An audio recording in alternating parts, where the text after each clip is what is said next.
So since y'all been on here telling all Taylor Swift business, I did not know that lady was dating children.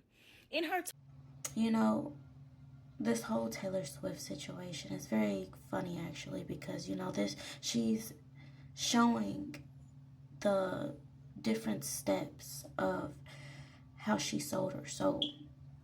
Now she showed them in her music videos, allegedly. Allegedly. So she showed how she sold her soul, right? And she's got all this fame. She's got all this fortune.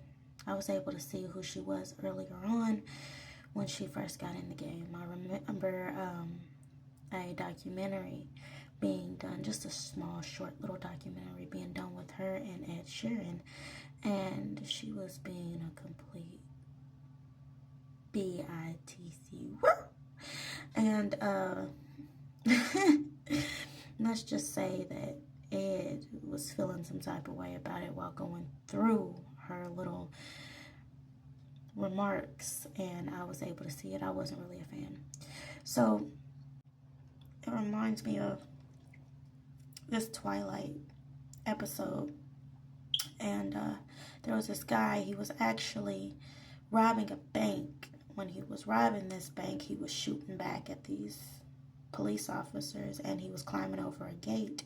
He ended up falling, and they ended up shooting him to death, but he didn't know that because he passed over, right? This guy came up and he picked him up and he said, "I'm going to give you everything you ever wanted." And he actually did do that, but after a while the guy was not happy with what he had. He wasn't happy that he constantly went to these casinos. He wasn't happy that he was constantly getting the girls that he always wanted. He just wasn't fulfilled. Everything was given to him and he still was not happy. So the guy ended up calling on to what he thought was the angel again, and he said, "Man, if this is heaven, heaven's kind of boring. I don't like heaven." And the guy looked him dead in the face and said, "What would make you believe that this is supposed to be heaven? It is hell." And he laughed at the guy. And what I got from that episode is that you can absolutely get your heart's desire and still not be happy. And this is exactly what happens when you sell your soul. You think you're getting everything you wanted, right? But then there's still this begging call to have Heavenly Father in your life, to have Yeshua in your life, to have in your life. And then once you realize that there's no fun, there's no, how do you say, Russian roulette,